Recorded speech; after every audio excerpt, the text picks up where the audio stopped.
اس لیے انہوں نے کھانا شروع کر دیا۔ کھانے کے بعد انہیں نیند آنے لگی، لیکن احمد کو شک تھا۔ اس نے دیکھا کہ ملکہ موروانہ نے ان کے گلاسوں میں کچھ عجیب سا پاؤڈر ڈالا ہے۔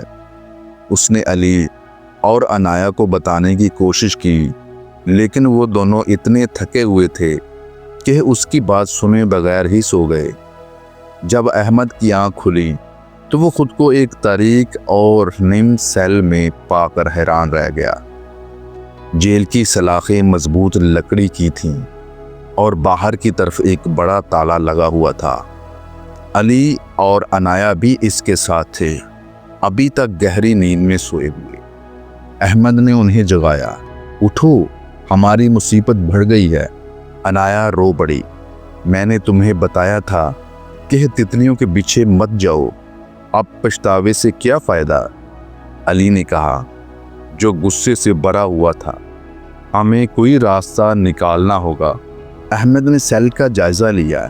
ایک کونے میں ایک چھوٹی سی کھڑکی تھی، لیکن وہ اتنی چھوٹی تھی کہ اس میں سے کوئی بھی نہیں نکل سکتا تھا۔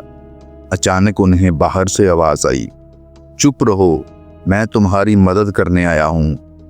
کھڑکی کے باہر ایک چھوٹا سا خرگوش کھڑا تھا۔ اس کی آنکھیں گلابی تھیں اور وہ انسانی زبان بول رہا تھا۔ میں ہوں فیزی، ملکہ موروانہ نے مجھے بھی جادو سے پکڑ رکھا ہے۔ وہ تمہیں ہمیشہ کے لیے اپنا قیدی بنا لے گی، لیکن تم اس کا جادو توڑ سکتے ہو۔ کیسے؟ تینوں نے ایک ساتھ پوچھا۔ ملکہ کی طاقت اس کے تاج میں جڑے ایک خوبصورت جواہر سے آتی ہے۔ اگر تم اس جواہر کو توڑ دو تو اس کا جادو ختم ہو جائے گا، لیکن خبردار، وہ بہت طاقتور ہے۔ اس کے پاس جادوئی مخلوقات کی ایک فوج ہے۔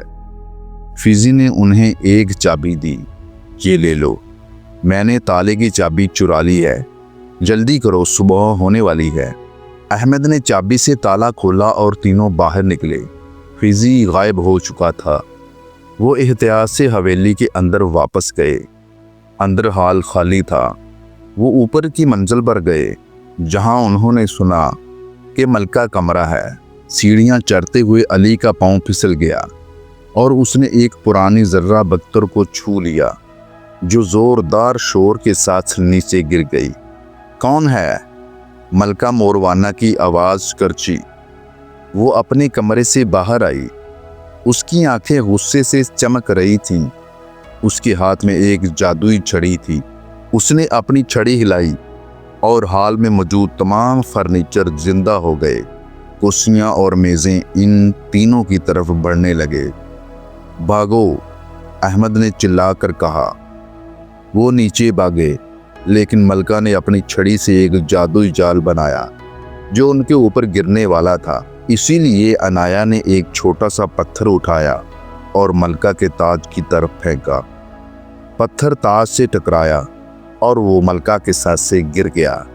نہیں، ملکہ چلائی، لیکن احمد پہلے ہی تاج کی طرف لپکا۔ اس نے زمین سے تاج اٹھایا اور اس پر لگے سرخ جواہر کو مضبوطی سے پکڑ کر توڑنے کی کوشش کی۔ جواہر مضبوط تھا۔ اسے زمین پر مارو، علی نے چلا کر کہا۔ احمد نے پورے زور سے جواہر کو پتھر کے فرش پر مارا۔ ایک تیز چمکتی ہوئی روشنی پھوٹی اور جواہر چکنا چور ہو گیا۔ ملکہ موروانہ ایک خوفناک چیخ مارتی ہوئی زمین پر گر گئی۔ اس کا جادو ٹوٹ گیا تھا۔ زندہ ہوئے فرنیچر اپنی جگہ پر واپس جا کر جم گئے۔ حویلی کے اندر کی عجیب و غریب روشنی غائب ہو گئی اور باہر سورج کی کرنیں چمکنے لگیں۔ ملکہ موروانہ اب ایک عام سی عورت لگ رہی تھی۔ اس کی طاقت ختم ہو چکی تھی۔ تم نے میرا جادو توڑ دیا، اس نے کمزور آواز میں کہا۔ اب میں تمہیں روک نہیں سکتی، جاؤ۔ لیکن تینوں دوستوں کو اب اس پر ترس آ رہا تھا۔ آپ نے ایسا کیوں کیا؟ عنایا نے پوچھا۔ اب اس کا ڈر ختم ہو چکا تھا۔ ملکہ موروانہ نے ایک گہری سانس لی۔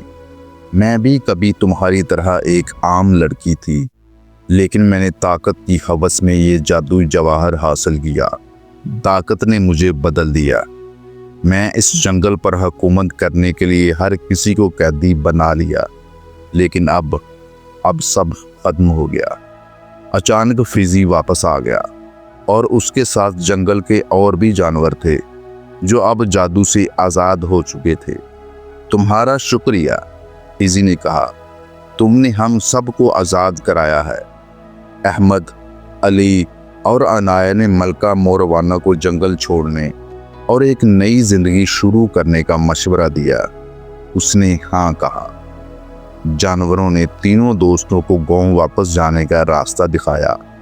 راستے میں وہ خوبصورت تتلیاں پھر سے نظر آئیں، لیکن اس بار عنایا نے ان کے پیچھے بھاگنے سے پرہیز کیا۔ جب وہ گاؤں پہنچے تو ان کے گھر والے بہت پریشان تھے۔ انہیں دیکھ کر سب خوشی سے باغ ہو گئے۔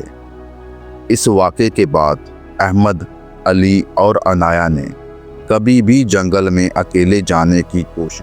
انہوں نے اس خطرناک مہم جوئی کے بارے میں کسی کو نہیں بتایا، لیکن وہ جانتے تھے کہ ان کی دوستی نے ہی انہیں اس مصیبت سے بچایا ہے۔ اور دور اس پر اسرار جنگل میں ملکہ موروانہ ایک نئی زندگی گزار رہی تھی، یہ سیکھتے ہوئے کہ حقیقی خوشی طاقت میں نہیں بلکہ امن اور محبت میں ہے۔ تو ناظرین، اگر ویڈیو پسند آئی ہے تو چینل کو سبسکرائب کر دیجئے تاکہ آپ کو اس طرح کی مزے کی کہانیاں سننے کو ملتی رہیں۔ شکریہ۔